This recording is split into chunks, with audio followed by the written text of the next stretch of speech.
This is every plant in Plants vs Zombies ranked from worst to best, so if you just picked up Replanted and want to know which plants you should or shouldn't be using, this is the perfect video for you. Starting off, we have Lily Pad and Flower Pot, which are both going to go in the unranked tier. These are basically utilities that you need to use in their respective worlds, and they have no competition to compare with, which is why they're unranked. Now it's time for the main ranking, E tier.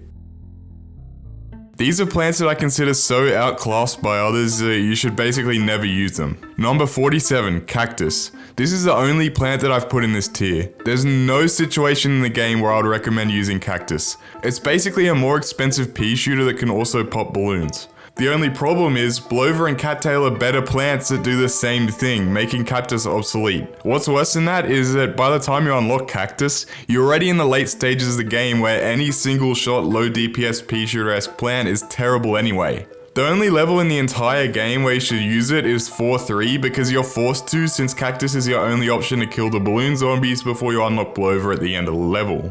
D tier.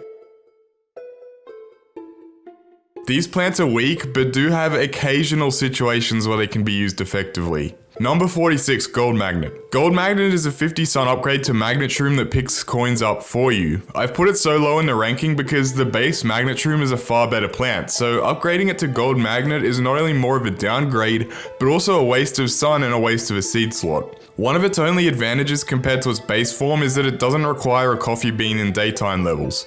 Apart from that, unless you're farming coins with a bunch of marigolds, you shouldn't be using this plant and it has no actual strategic use. Number 45, Marigold. Much like Gold Magnet, this plant's usage is restricted to coin farming. There's literally nothing else to say about these two plants, they're basically just tools for coin farming and that's all. Number 44, Split Pea. If I had a nickel for every time there was a Fog Stage 125 Sun Pea Shooter clone made to counter a Fog Stage zombie but was worse at that job than another Fog Stage plant, I'd have 2 nickels, which isn't a lot but it's weird it happened twice. Imagine Cactus, but just replace Balloon Zombie with Digger Zombie and Blover with Magnet Shroom. That's actually Split Pea. That being said, there are 3 reasons Split Pea isn't as outclassed by Magnet Shroom as Cactus is outclassed by Blover. Firstly, Split Pea's gimmick isn't entirely restricted to countering Digger Zombies, as it can rarely be used to shoot at a zombie that got too far into your side of the lawn, and secondly, Magnet Shroom requires a coffee bean in the daytime while Blover doesn't. And also, Split Pea is only overshadowed by 1 plant and not 2. Number 43, Chomper. Chomper costs 150 sun and bites zombies one at a time before having to chew until the heat death of the universe. For this reason, you often have to play it like a single-use insta-kill, picking off tanky threats like bucketheads. But the only problem is there's heaps of great single-use plants that even have splash for the same price or cheaper, like Cherry Bomb and Squash. Why would you use a plant for a job that it wasn't even made for when there are heaps of plants made for the job that do it better? Chomper only really excels in speedrunning, but that doesn't matter to 99% of you watching this video. Number 42, Garlic. Garlic is a 50 sun cost plant that when bitten redirects zombies to an adjacent lane. Garlic itself is quite pointless and is only this high up because it just so happens to synergize really well with Gloom Shroom, a phenomenal plant in this game. This is a definition of a one-trick pony.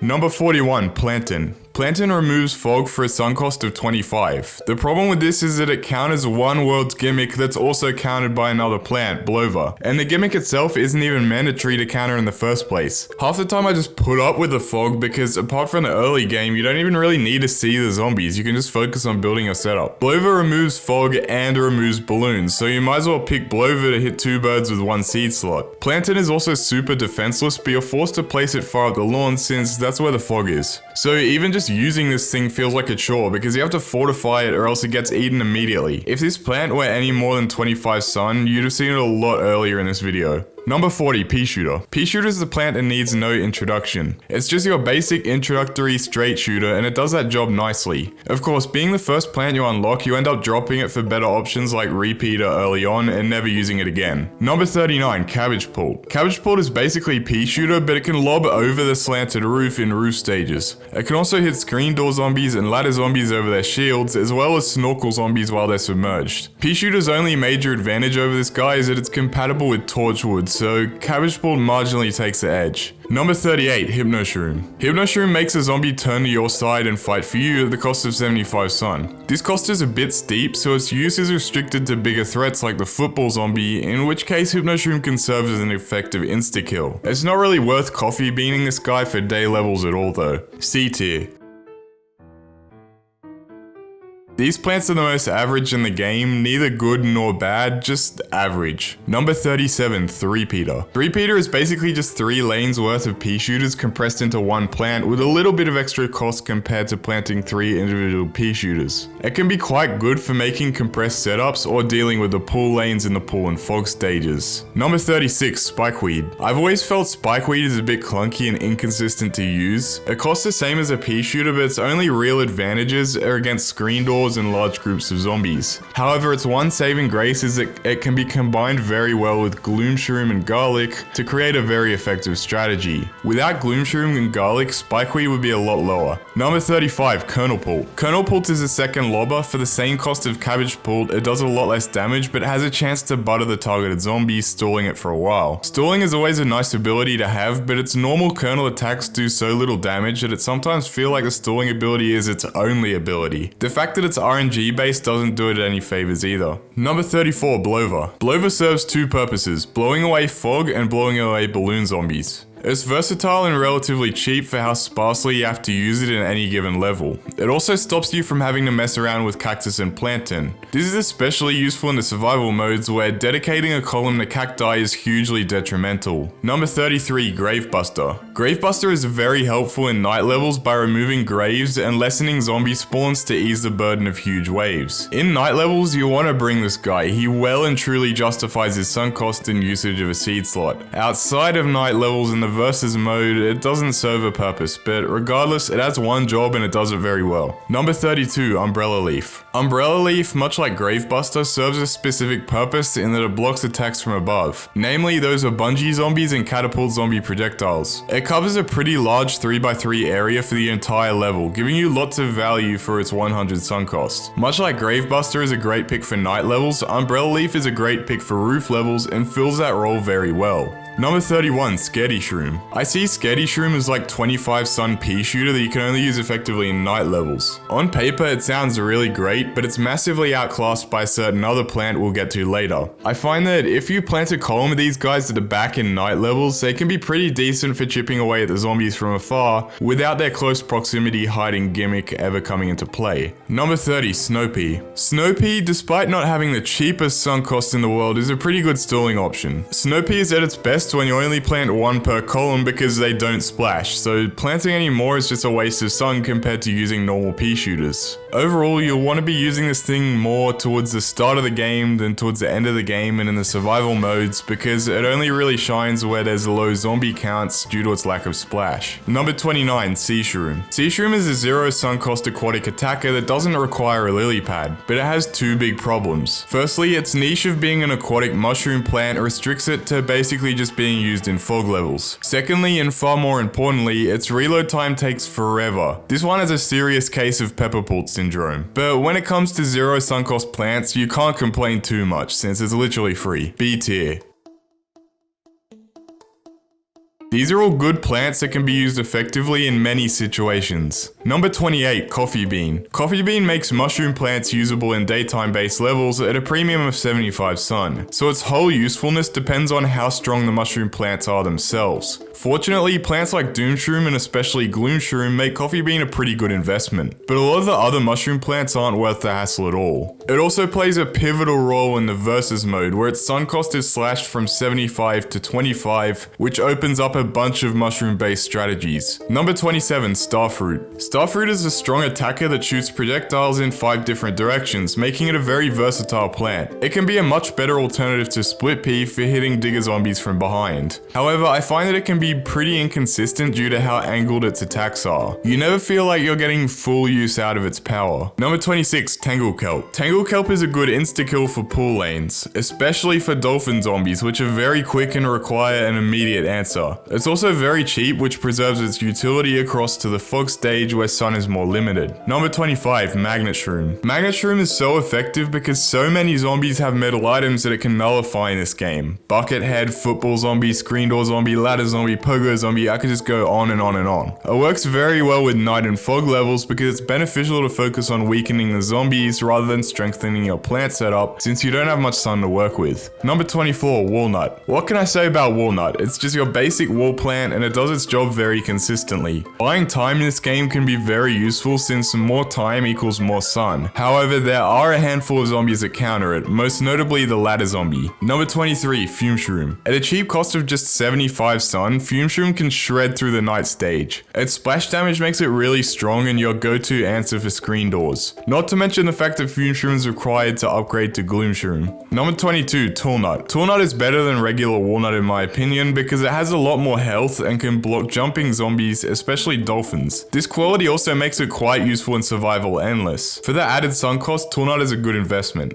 Number 21, Repeater. Repeater is the natural progression from Pea Shooter and quite a significant one at that. It makes your setups a lot more condensed. Throw in a Torchwood and you've got yourself a setup with a very high DPS. Number 20, Ice Shroom. Ice Shroom freezes every zombie on the lawn temporarily, which is just as powerful as it is satisfying. Like I said about Walnut, time is sun in this game, so Ice Shroom can be a welcome addition to your deck for giving your sun producers some extra time to do their thing. It's also pretty good at reducing the burden of the final wave gravestone spawns in case you didn't use Gravebuster. Number 19, Sun Shroom. Sun Shroom is a good sun producer in night-based levels, but not worth the added coffee bean investment to use in the daytime. This makes it severely outclassed by Sunflower and Twin Sunflower for the majority of the game, but the mere fact that it's a sun producer lands it this high on the list due to the lack of competition. Number 18, Spike Rock. Spike Rock is just Spike Weed, but with a lot more damage. The other major benefit of upgrading your Spike Weeds to Spike Rocks is that Spike Rock can insta-kill way more vehicles like Zombonis. Only costing an additional 125 sun is very good value for these traits. There's generally no situation where I can think of Spike Weed being better than Spike Rock, which is why Spike Rock is so much higher on the list. Number 17, Torchwood. Torchwood quite literally doubles your firepower in P-based setups. You only need one column of these guys for maximum damage. Its value is dependent on how many P plants you have down. If you play your cards right and end up with a few columns of Repeaters or Gatling Ps behind a column of Torchwoods, you can basically go AFK and watch a level fall apart without lifting a finger. Torchwood basically single-handedly makes P-based setups viable and is almost an essential pick when using them. Number 16, Potato Mine. Potato Mine is so great because of its role in the early game. Since only a few zombies trickle on down at the beginning of the level, you can deal with them solely using extremely cheap potato mines, allowing you to focus all your sun on building up your sun production, which has a ripple effect throughout the entire level. There's not much point using it later in the level when the zombie counts pile up, but this doesn't matter much when, like I said, its early game utility basically sets you up for success for the entire level. A tier.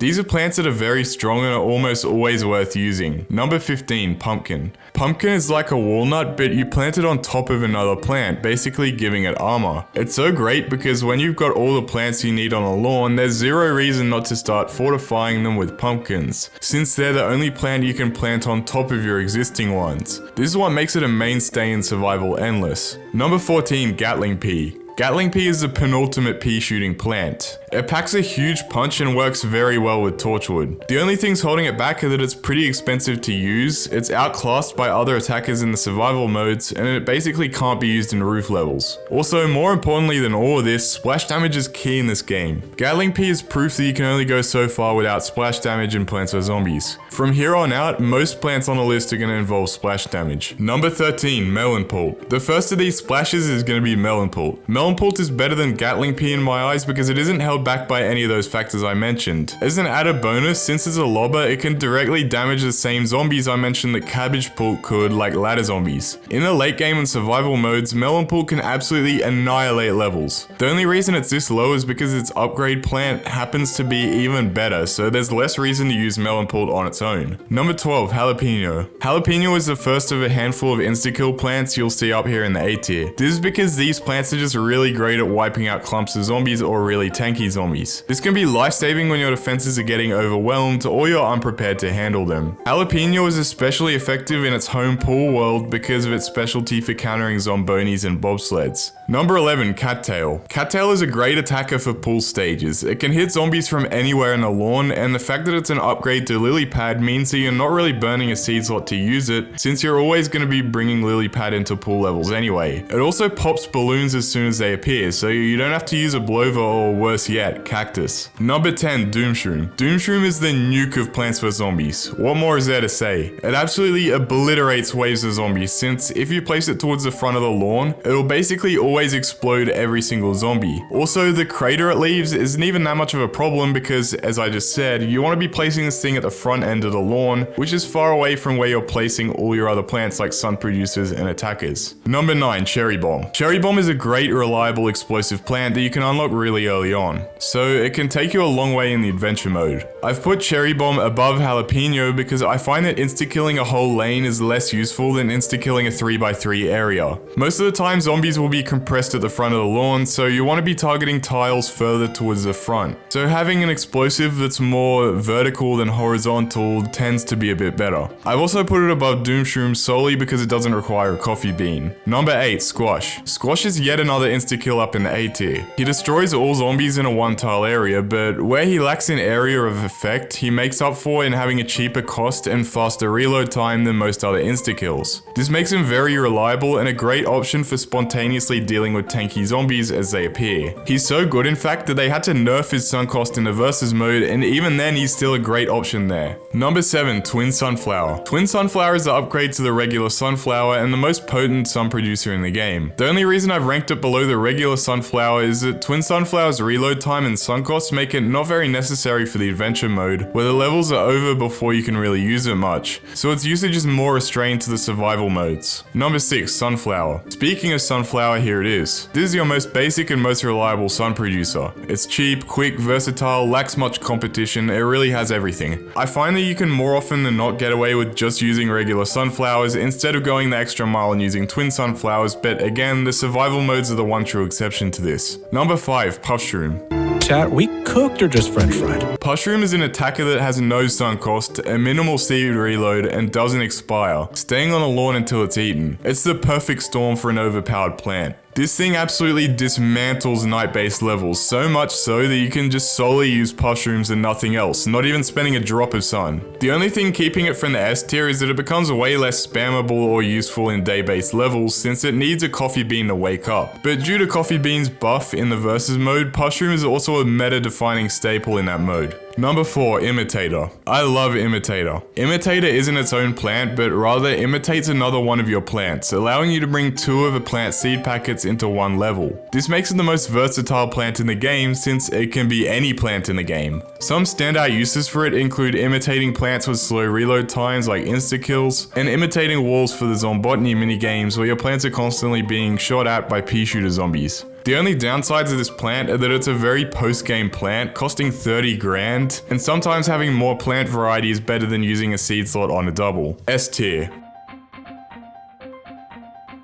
These are the best plants in the game, enough to warrant their own tier above A tier plants. Number 3, Cob Cannon. You know how I was saying that insta-kill explosive plants are really good in this game? Well, Cob Cannon is an insta-kill explosive plant launcher. You really can't go wrong with a plant that basically shoots cherry bombs. It is pretty expensive and a big commitment to get on a lawn, but once you do, it's basically over for the zombies. It especially shines in the survival modes where you have a lot more time to build up a beefier defense. Cob Cannon is the only reason why people can even go on insane survival endless streaks in the first place. It's just that powerful. Number 2, Wintermelon. Wintermelon is a force to be reckoned with. High damage, splash, stalling, need I say more? Melonpult itself is a great plant that was in the A tier, so it's no surprise that its direct upgrade is all the way up here. Although Wintermelon is expensive, often you only need 2 of them down to cover the entire lawn with their slowing effect due to their large splashing radius. Also, the chilling effect is exclusive to only 3 plants in the game, the other 2 being Ice Shroom and Snow Pea. Ice Shroom is only a single use instant, and Snow Pea doesn't splash its chilling effect, so Wintermelon faces very little competition in its dominance as a stalling attacker. And number 1, Gloom Shroom. The number one best plant in Plants vs Zombies Replanted in my opinion is Gloomshroom. You know a plant is great when its greatness single-handedly makes garlic of all plants relevant. Gloomshroom is the upgrade to Fumeshroom and it seriously packs a punch. Its DPS is very high and the main reason why it's the best plant in the game. It shoots in all the tiles surrounding it, so you only really need to plant them in the top, middle and bottom middle lanes when combining it with plants like garlic and pumpkin. It can be used in every part of the game with immense success, from the adventure to the survival modes to the mini games. Its one drawback is that being a mushroom plant, it needs a coffee bean during the day, but for how much of a punch it packs, an extra 75 sun is barely an issue.